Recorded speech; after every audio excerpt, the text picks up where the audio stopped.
So with that, we are moving on to item number 2, presentation on clean mobility in schools, a pilot project update. Dr. Zuniga? Yes, thank you, President Briones. We have the opportunity to bring forth for you another update on our CARB. This is California Air Resource Board grant. I will now hand this over to our CBO, which is Mr. Will Alatar, as well as Ms. Lina Luna, the district's facility and energy manager, who will be making the presentation and also introduce our presenters this evening as well. So Mr. Alatar, and then you can go ahead and move forward from there. Thank you. Thank you, Dr. Zuniga. I'm pleased to tonight to provide an update on our pilot program for the CARB Clean Mobility Program. And I will turn to Ms. Lina Lona, who is the Energy and Facilities Manager in the district, who oversees this program, and she will be introducing some of our partners who will be sharing with her the presentation as well. Ms. Luna? Okay, thank you, Mr. Alatar. Good evening, Board of Trustees. I would like to introduce the Clean Mobility in Schools pilot project team. But first, I want to say thank you for El Monte Union High School District's support to bring this grant concept to fruition. It's taken a lot of effort and multiple departments working very collaboratively together. And I just want to say a very special thank you to Will Alatar for his leadership and guidance in getting us to this point. Today, you will hear our Clean Mobility in Schools pilot project partners present on our current progress. We have Heather Choi from the California Air Resources Board, Joanne Golden Stewart and James Havalosa from Gladstein Meandros and Associates, Chelsea Riker from Fair and Peers, and Canuck Boroboon Somson from University of California Riverside Center for Environmental Research and Technology. So I will let Heather Choi take the lead from here.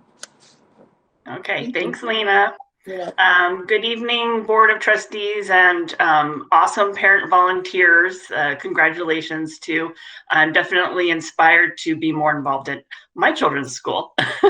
I am the California Air Resources Board staff lead for this project.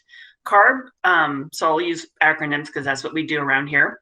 CARB has provided funding for research on health impacts of air pollution and incentives to clean up the air, including school buses, inside classrooms, portable classroom studies, and also providing general transportation sector incentives and rules, obviously, too, as another thing that we do for many years. So the Clean Mobility in Schools pilot project came about after several years of stakeholder feedback and just a lot of creative ideas to come up with how to help schools go green beyond the school buses and some of the other traditional funding mechanisms that we've had. And so the Clean Mobility in Schools pilot projects were finally able to find funding through low carbon transportation incentives and the California Climate Investments in our fiscal year 2018 and 2019 funding plan. So we had 7 applications come in from school districts, and El Monte, Lena put together a great proposal with her team, and really were able to showcase that you guys were ready. You have the skills, the expertise, you have the plan. She knew what she wanted to do to accomplish with this program. So I'm really happy to be working with them. A total of $24.6 million was awarded to 3 different grants. That is El Monte, San Diego, and Stockton. So it's great for us because we really get to have a broad spectrum of different types of school districts across the state to help inform us for future program design. And then, so for this project, the El Monte Union High School District received $9.8 million in funding. The project is including 11 battery electric school buses, 11 electric maintenance vehicles, which I'm not sure if all of them were delivered today, but I know Lena sent me some pictures of some of them being delivered today. So I'm really excited that you guys have something tangible from this project to see. It also will include 3 zero-emission motor pool vehicles, 5 energy storage systems, charging infrastructure and hardware to support all of it, an active transportation feasibility study that encompasses 6 school sites, and a clean energy fellowship. So each of these projects are a little bit different. So El Monte's really is geared to whatever the community needs. Not all 3 projects are the same.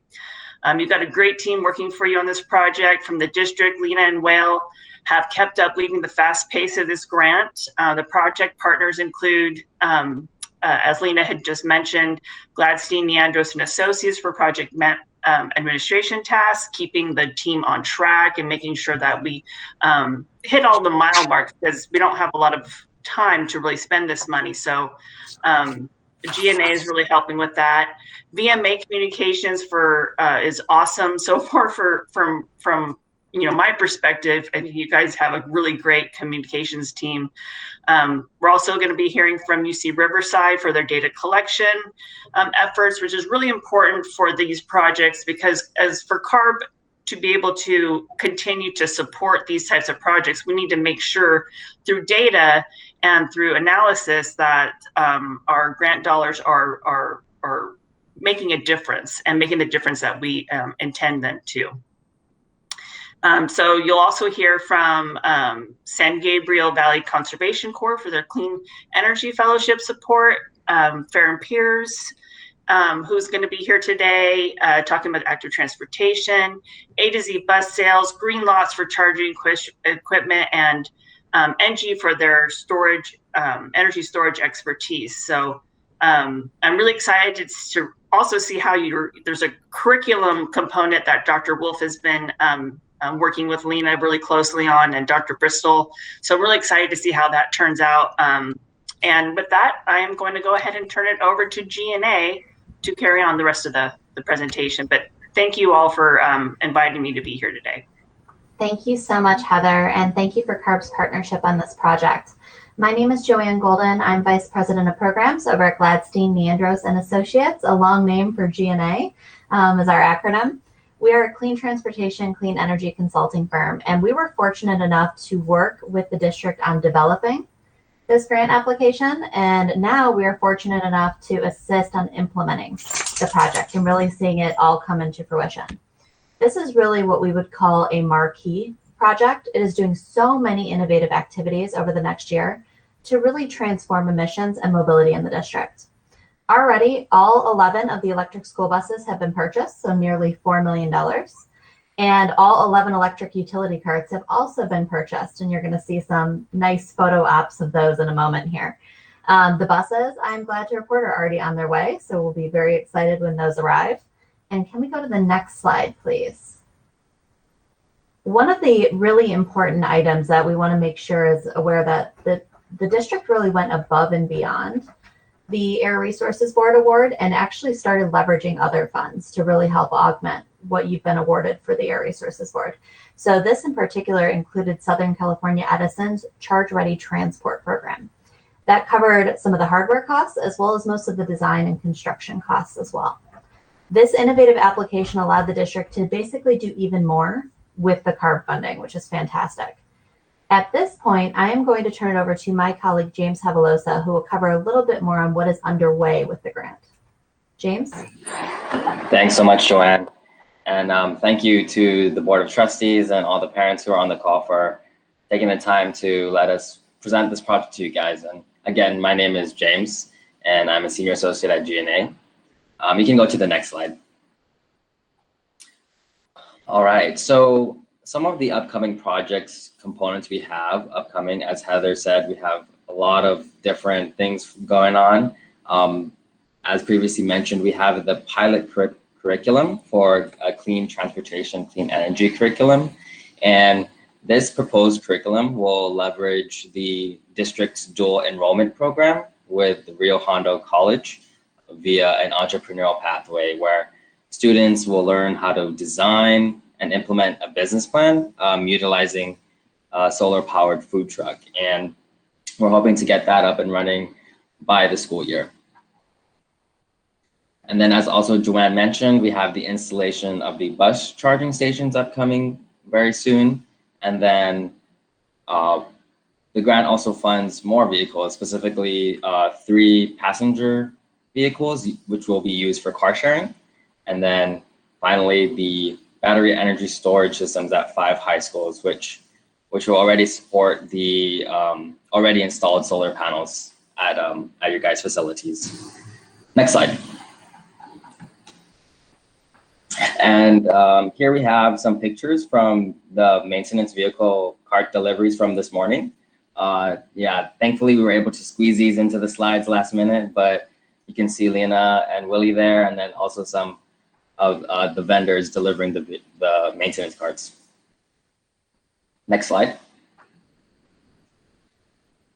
All right, and the last project component I'd like to highlight is the fellowship program. And so for this specific project, we partnered with the San Gabriel Valley Conservation Corps, which is a great organization that focuses on helping at-risk youth, with job training, support services, educational resources to really help young adults, develop a career path.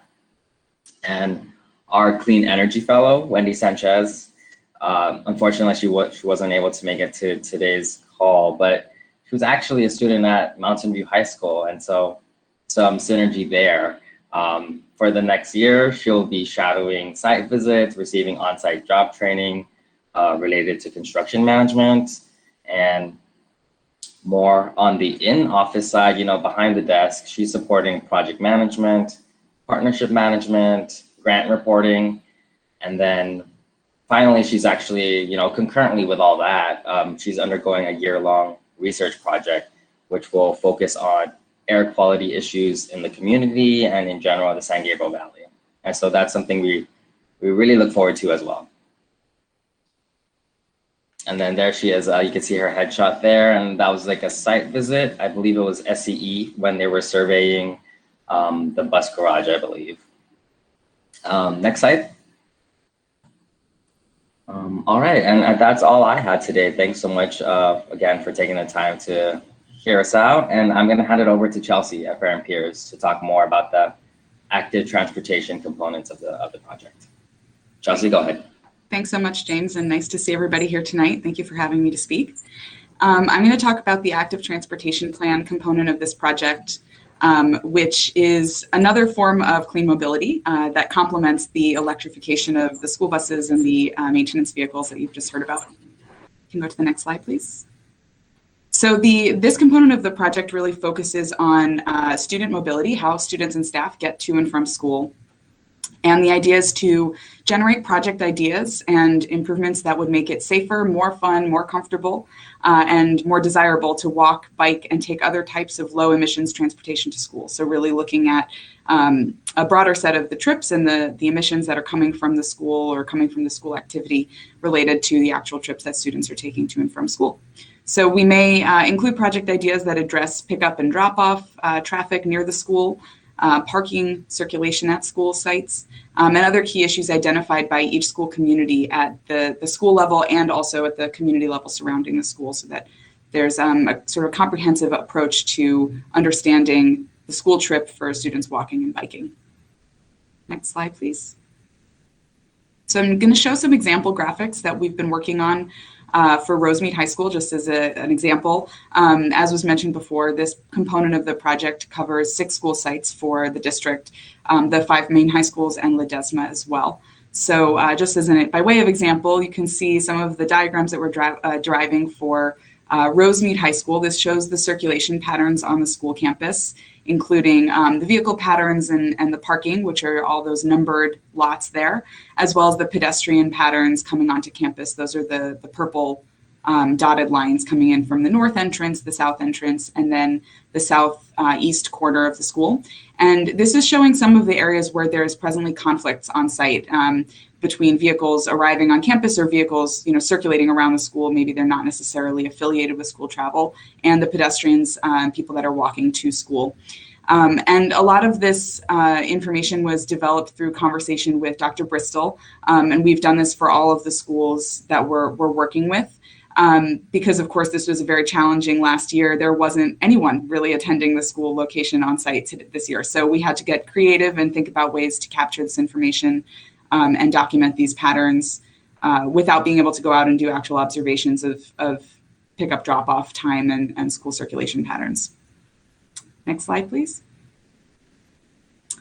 Thanks. Another component of this project as a supporting piece of information to help develop project ideas is looking at the collision patterns around the schools. And this map shows the collision patterns around Rosemead High School, again, zooming out at a little bit higher level, so looking at that 1 mile radius around the school. So you can see that there's some sort of corridor effects here happening along Mission and along Valley.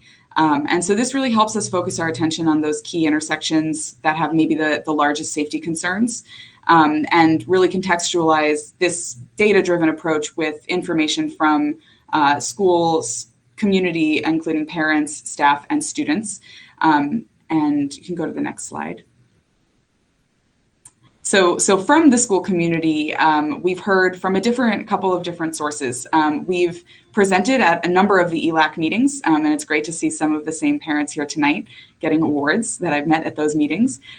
We've also done a community survey across all 6 schools that I mentioned, plus the Granada Transition Center also was incorporated into the survey. And you can see here the total number of survey responses that we got by language across the schools.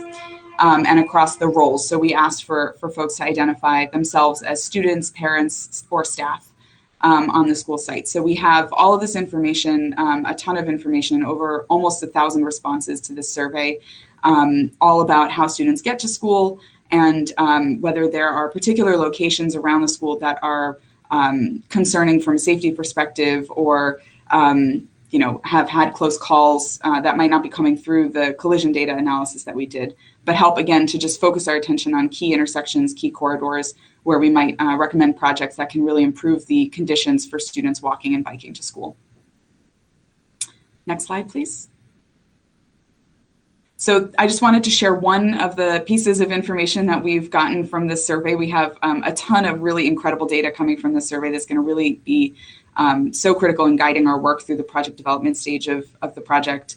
But I wanted to share here, again, at Rosemead High School, just by way of example, one of the questions that we asked was around how students currently get to school or would currently get to school the last time that they were going to and from school, and then how they would ideally like to get to school. If it were, if everything was sort of all concerns out the window, how would they like to get to school? And we asked this question for students and for parents. So on the left, you can see the student responses, a little bit more ideal transportation desire to walk and bike to school than is currently happening among students and parents.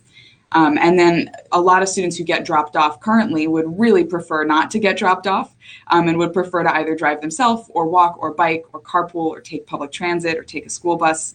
And we're seeing really similar patterns for parents' responses as well. So a lot of consistency there with maybe more desire to walk and bike and take other forms of clean transportation if the facilities were more accommodating for those choices. Next slide, please. So we also asked some questions that were sort of long answer or long form questions for people to really just sort of describe their experience and describe the kinds of challenges that they face getting to and from school.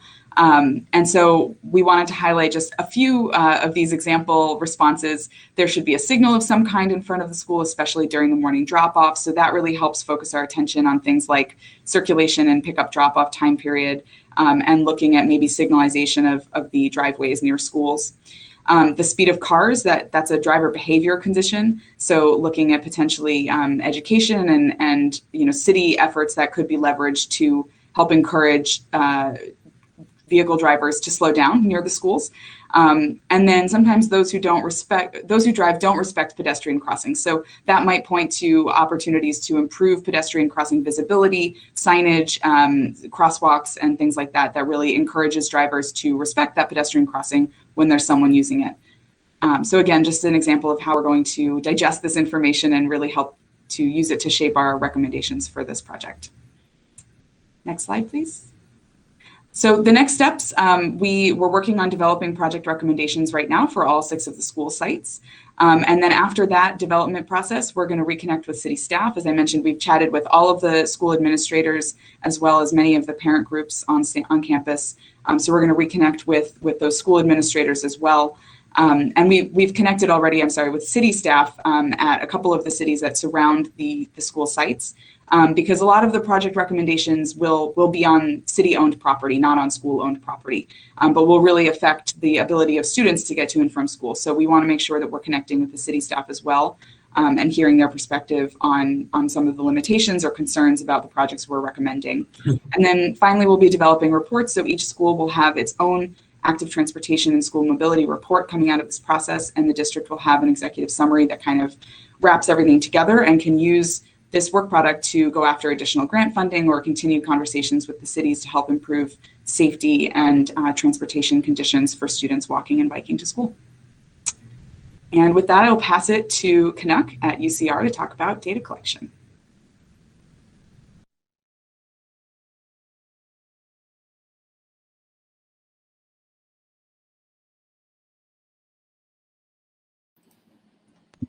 I think you might be muted. Thank you for reminding. Yes, my name is Canuck, and I'm with University of California, Riverside, and I'm pleased to be part of this project that is helping the school district transition to clean energy vehicles. Next slide, please. At the University of California, Riverside, we have many centers, and with the Center for Environmental Research and Technology, and our mission involves research, education, and public service in 5 core areas, spanning from clean renewable energy to vehicle technology, transportation system, and pollution, as well as climate pollution. Next slide, please.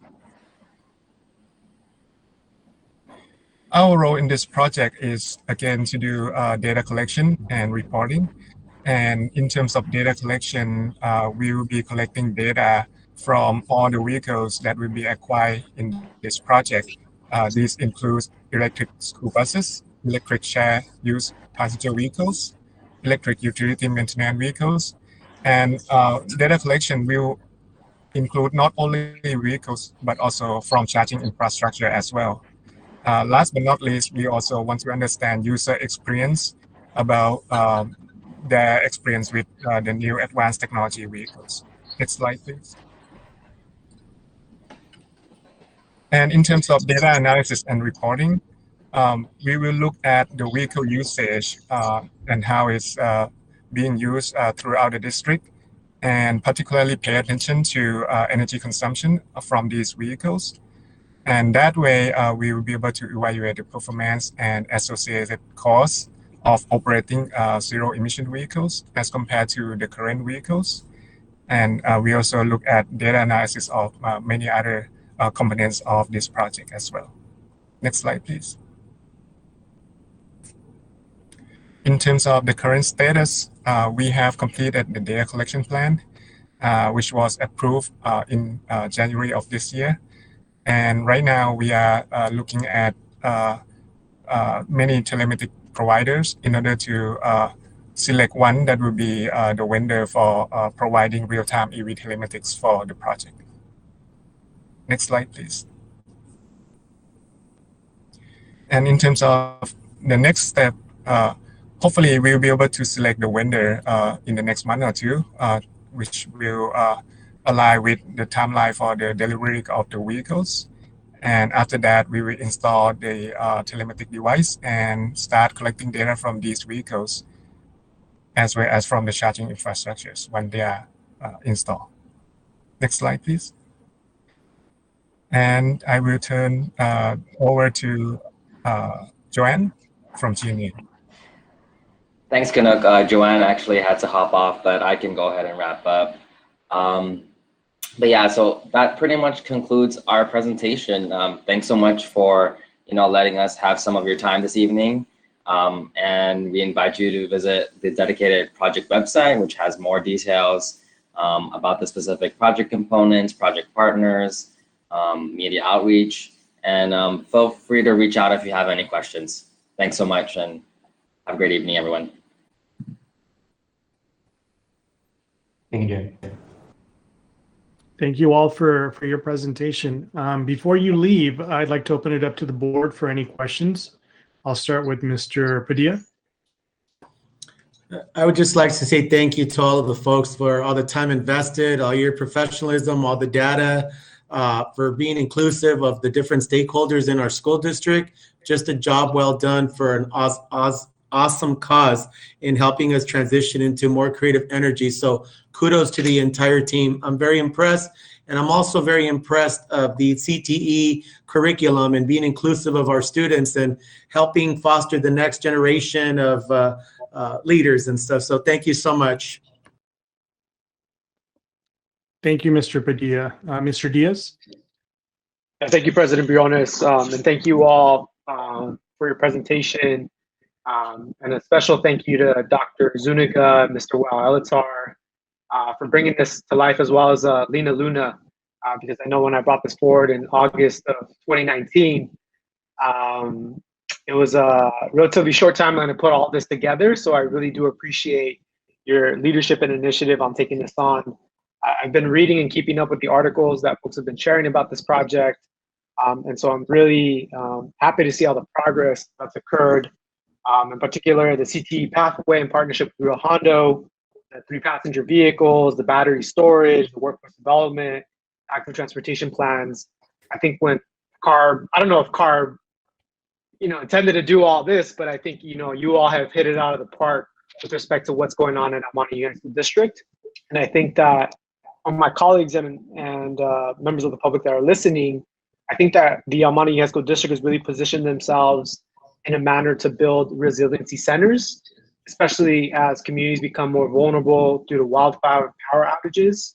Having this infrastructure is going to prove to be super helpful to help the most vulnerable in our communities that suffer from heat, from extreme heat days. So, I think as a future phase of this project, it's really going to be important that we think about how we make sure we offer these spaces as resiliency centers. And then I just have a couple of requests. One, the active transportation plans. When or if those are available, I'd love to look at them and provide additional comments and feedback on them. And the second one is that I'm gonna bring this up in roundtable, but I mentioned this to Dr. Zuniga. I would love to just sit in the driver's seat of one of these electric buses and maybe just test the electric power on them, as I'm a big fan, and I would advise, or ask my colleagues for us to consider potentially hosting some type of ribbon cutting or electric cutting or event, to really celebrate and amplify how El Monte High School District is leading the way. Because as you all know, and you've heard me mention this, El Monte and South El Monte, even Rosemead, were one of the most disadvantaged communities according to the Cal Enviro screen. And one of the criteria being our pollution burden, crisscross of freeways, landfills nearby, car-centric cities have all led to these inequitable outcomes for our communities, increased cases of chronic disease and asthma. So I really think it's important that we highlight all that the El Monte High School District is doing on this clean mobilities project. So if we can, sometime soon. I heard that the school buses are coming, maybe August. So I'm looking forward to that ribbon cutting or electric event. It's going to be an electric event, right? So thank you. I just want to say CARB is really looking forward to that opportunity too. Press release, we'll do it all. And VMA is going to be phenomenal in that. So. Thank you, Heather. Thank you, Mr. Diaz, for your comments. Mr. Salcedo? Yes, thank you, Mr. Briones. This is just so impressive. I know that when we first talked about it and we were a little bit of a rush to approve moving forward, I don't think anybody really thought this was going to be that comprehensive. It's mind-blowing. But I'm thoroughly impressed. And thank you for our district leadership. Lena Luna and Will Elatar for your leadership, for your direction, and really for all of our admin as well. I'm super glad that we are including our local cities, our students, our staff. That's really important. You know, as a site administrator myself, you know, sometimes, you know, going to and from school is can be very dangerous. And I'm glad that we are addressing this issue with the cities and our admin and our students. And really, I'm looking forward to hearing these recommendations. So thank you, everyone. Job well done. I look forward to hearing the recommendations. And along with Mr. Diaz, it'd be great. Maybe Mr. Diaz can drive a bus or something. That'd be fantastic. Thank you, Mr. Briones. I think we almost have consensus here that Mr. Diaz is going to be allowed to drive a bus. Thank you, Mr. Salcedo. I would definitely be there for that. I just wanted to share, thank you for the presentation. And as Mr. Salcedo just stated, I don't think any of us expected it to be this comprehensive 2 years ago. But I'm glad that it is. And one of the comments that was made during the presentation was about how our school district has gone above and beyond what the CARB grant required of us by leveraging additional funding and infrastructure. You know, I think it's important to point out that when we have folks in place that understand what is available and how to take advantage of it, whether it's grant funding or you know, connections to the industry or whatever it may be, it's when they take advantage of that we get into these really great programs. And there's this great you know, synergy between different things to really just provide for our community. The fact that we are able to, not too long from now, we'll have an entire fleet that's going to be comprised of electric buses. You know, we'll be able to remove a significant contributor to pollution and air quality in our community, or poor air quality in our community. That's going to go a long way to ensure that our communities are safer and in a better place. So I really want to say thank you to everyone for the hard work, to our staff, to the team that's been working on this project. Just thank you for everything that you've done. And I am looking forward to seeing Mr. Diaz drive that bus around. And actually, I am looking forward to seeing the vehicles be delivered, and to have that opportunity to publicize this amazing work. So thank you to everyone who's participated in this project, and you know, we look forward to great things in the very near future.